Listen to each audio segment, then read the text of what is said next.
scriptures. Colossians, verse 1, 15 through 20. The supremacy of the Son of God. And so today we're talking about, before we hit our Advent series, The Wonder of Christmas, The Wonder of Advent, we are talking about Christ the King. And so the scriptures hopefully will enlighten us a little here. The Son is the image of the invisible God, the firstborn over all creation. For in him all things were created, things in heaven and on earth, visible and invisible, whether thrones or powers or rulers or authorities, all things have been created through him and for him. He is before all things, and in him all things hold together. He is the head of the body, the church. He is the beginning and the firstborn from among the dead, so that in everything we might have supremacy. For God was blessed to have all his faithfulness dwell in him, and through him to reconcile to himself all things, whether things on earth or things in heaven, by making peace through his blood shed on the cross. And when we think of a king, there's usually an image that comes to our mind. It's a man wearing a crown with very regal clothing on, often red velvet with the ermine, the white with the little black tips in it, the fur trim. We often think of somebody living in a royal palace. Probably the most, we don't have a good king right now that's in the world. We get a queen, Queen Elizabeth, but right now we don't. I guess there's a king someplace in the world, but we don't. The one we most identify with is the queen. So in the past, there's been a king of England, and people identified it easily with them. But we always think of the king as being extremely wealthy, okay? Lots of gold and lots of reserves and lots of jewels and capes and regal fancy clothing.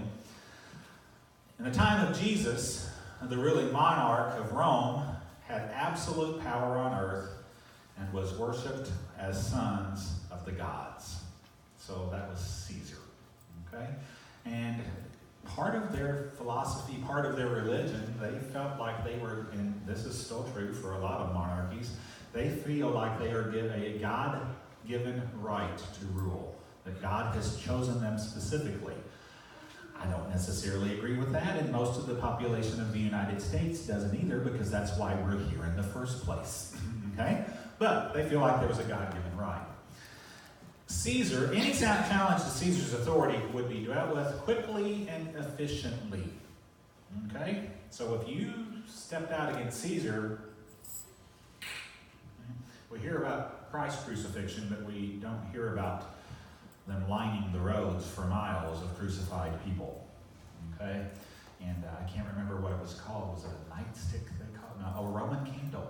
A Roman candle we think of as this 4th of July. You hold out. That's not what a Roman candle was. Does anybody know what a Roman candle was? Pam does, because we saw it on TV. They used to line the roads with Roman candles. And they would crucify our people and then light them. To light the roads. That was called Roman candles. So these people were brutal, all right? And they dealt with things quickly and efficiently. That's why they stayed in power for a long time. Although I hear the Roman Empire is dead. Some of you got it. Romaine lettuce, yeah. By contrast, in ancient Israel, the king was not the head of the state, but also served more as the role of the high priest. Okay, so in ancient Israel, their king was a little bit different. Israeli kings were considered messianic figures sent by God to deliver the nation from those who sought to oppress them. Okay? And the Jews of the Jesus time continued to long for the day when that Messiah would come and deliver them from the oppressors and restore their fortunes to Israel.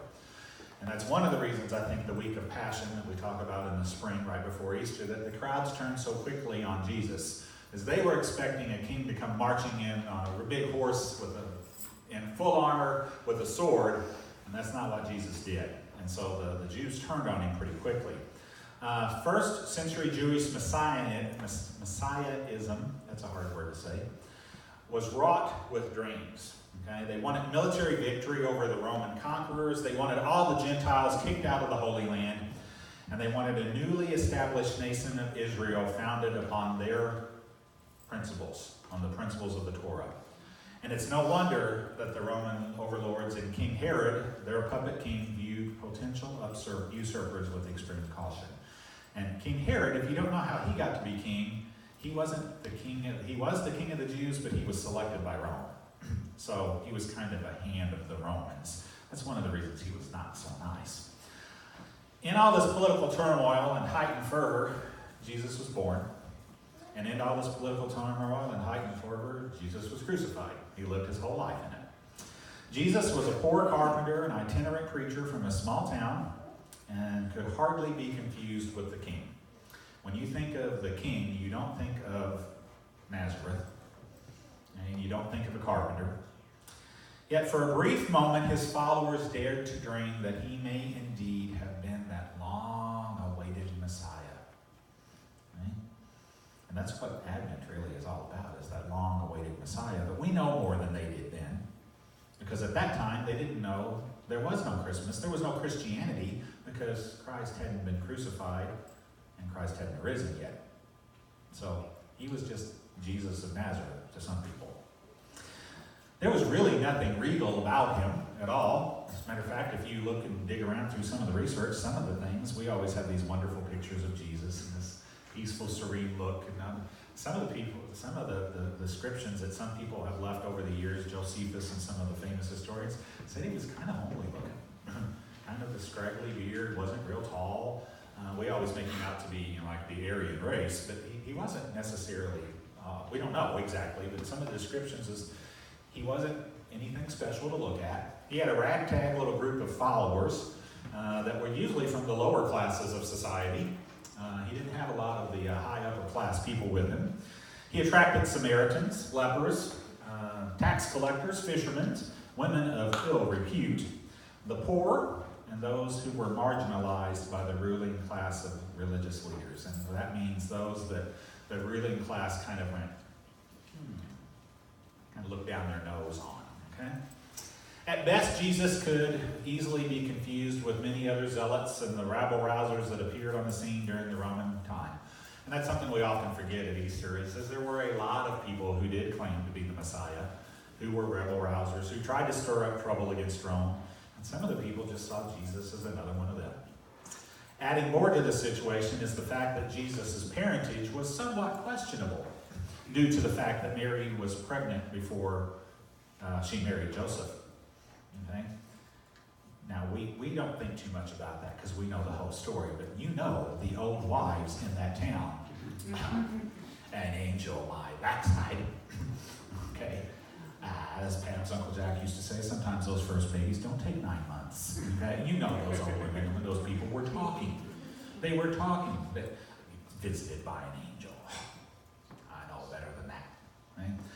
As a matter of fact, everything Jesus wore down to his sandals was pretty much all he owned. Right?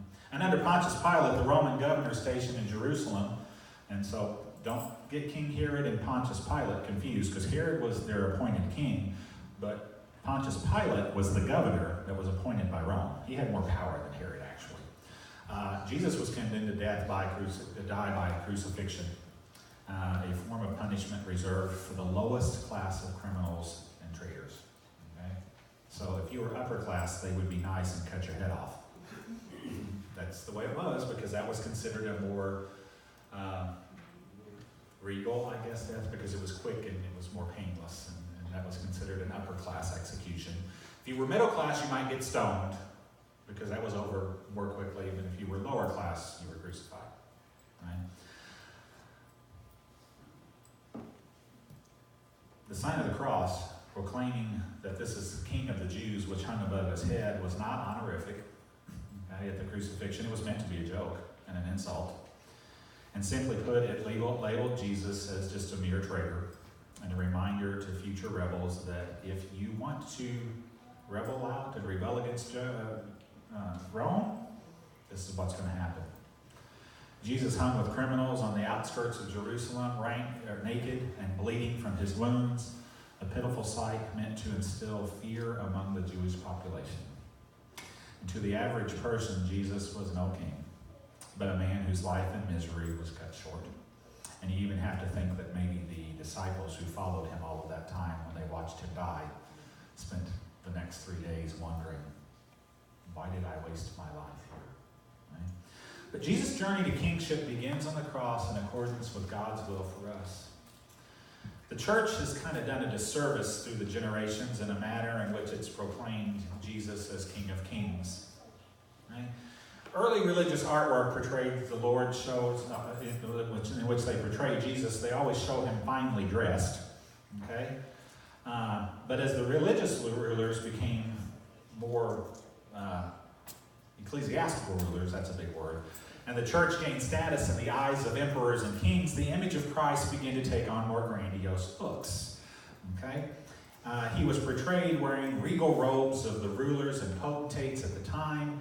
And I have to say this, we drove by when we were in Lexington last week. We drove by, and I don't think you all even saw it, but we went by a Greek Orthodox church. Okay? And the lights were on, and it was at night, so you could see in. Has anybody ever seen inside a Greek Orthodox church? Okay, just if you Google it, you can, but it's very ornate, usually. Very, very ornate. Lots of gold and lots of images of Jesus as a king. Okay? Lots of religions so show Jesus, even our own. We show Jesus sometimes with the crown on and a king. Okay? But he wasn't always that way. Kings still proclaimed that the church became complicit in supporting more secular rulers. In other words, the church got involved in areas they shouldn't have, and they started supporting other kings and other people that were rulers of countries. Okay? And so in time, we've kind of mixed Jesus as the King of Kings in with thinking about them as the king. But that's not how Jesus always worked. The church actually amassed great armies, and they showed King Jesus as the warrior, leading his faithful people into battle against the infidels. Jesus, the King of Kings, was no longer a simple little rabbi from Nazareth, the one who took mercy on the poor and outcast. But now he began to look like the European monarchs, white, wealthy, dressed in flowing robes and wearing a jeweled crown. Right? And this is a pretty far cry from what Jesus actually was. But that was done in the name of Christ in a time called the Crusades, when holy warriors tried to take back the Holy Lands from the infidels, which were the non-Jewish people. Jesus' journey to kingship was no easy endeavor, though, and it was really anything but kingly. Jesus had to learn humility because he had to be obedient to God's will. And these are some kind of differences that kings have. Kings don't have humility very often because what the king says goes. But Jesus had to be obedient to God's will, even to the death on the cross. Right? And Jesus was no ordinary king who rules over his subjects with absolute authority and power. As a matter of fact, people went to Jesus and said, "What should we do? How do we handle this situation?" And he usually turned it back onto them. Or he gave them an answer they didn't really want to hear. "How do I get into heaven?" The rich man asked. "Give everything away." I don't think that's what he wanted to hear. He probably more wanted to hear, "Give a nice healthy check to the synagogue down the street. We'll get you in." But that's not how it worked. Okay? Jesus earned his kingship by first becoming a servant to all. If you want to become great, he taught his disciples, you must first become a servant. Jesus, the King of Kings and Lord of Lords, washed his disciples' feet. He fed the hungry. He took pity on those who suffered. He ate with sinners. He forgave sins. He spoke out against injustice. He challenged the status quo. He welcomed the social outcast. And he lived in poverty and in obscurity. And though he existed in the form of God, he was half man, half God, Jesus did not consider himself equal to God. Rather, he became human and lived among those deemed unworthy. Which is really a great prelude into Advent, because in Advent we're going to look at that time when Jesus comes to us as a baby in a manger in the least likely way that anyone would ever expect for a king to show up. If we profess Jesus as King of Kings and Lord of Lords, do we then live as his subjects?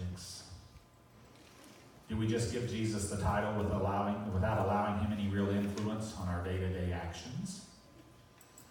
Do we say Jesus is our Lord, but when it comes to doing our day-to-day things, we do whatever we want? Do we really live that he is our sovereign, which means he is powerful over all of us? Do we seek all aspects of his will in our lives? If Jesus is King and Lord identified with the least, if Jesus, who was King and the Lord, identified with the least in this world, we're also supposed to identify with the least as well, aren't we? Jesus was not elevated to king status in order for us to dress him in regal clothes and place him far above humanity. If we do that, we've forgotten who Jesus really was. He is not placed far above humanity. He was sent by God to be human, to be one of us. If we did that, if we made Jesus king above all other things, then he would be just like all the other kings that existed in history. And our King, Jesus, is no ordinary king.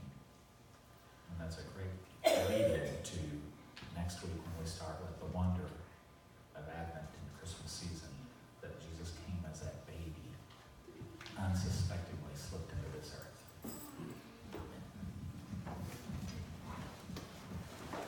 You join me for our final hymn. Join me for our final hymn, 763. We will sing it through